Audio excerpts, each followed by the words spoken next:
Tapi kamu suami masih percaya atau sudah percaya atau belum percaya? Waktu itu masih percaya dan tidak percaya, Dok. Sama kayak saya sekarang lah ya Iya. masih ya. Awalnya. Karena ya Terus, kalian jangan judgement ya, ini suatu hal yang wajar sebenarnya.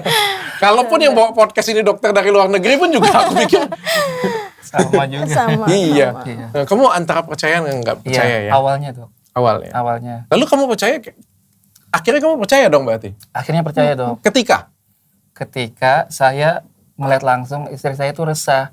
Tiap malam tidur itu, kalau saya sih sering mergokinya jam 2 lewat 40 itu, dia selalu terbangun. Terbangun dengan tiba-tiba, dengan nafas tersengah-sengah, terus dia bilang, ya Bunda, tadi bangunin ayah nggak bisa. Ah, Bunda aja baru bangun. Saya bilang begitu ke istri saya.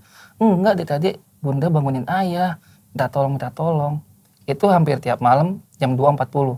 Kalau saya mergokin istri saya setelah tidur, bangun mendadak. Kayak gitu, Dok. Dari situ saya mulai percaya untuk menerima bahwa saya ini sebenarnya ada yang mengganggu. Itu aja sih, Dok, kalau saya.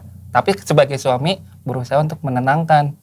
Karena saya nggak mau sih saya panik. Karena saya kan juga tidak ingin membuat masuk ke dalam ininya dia, pikiran kepanikan dia. Karena saya berusaha untuk nenangin aja, Dok. Gitu. Mas, kamu kan lihat ya dia tidur ya, kan sampai tahu 2.40 ya.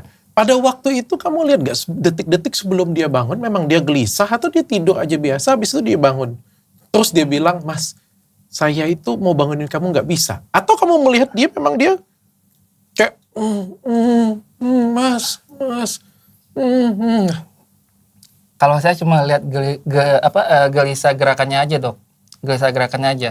Jadi untuk suara itu sama sekali tidak ada. Tidak ada? Tidak ada. Gelisah gerakannya bagaimana, Mas? Maksudnya gelisah gerakannya kayak orang mau berontak gitu loh, Dok.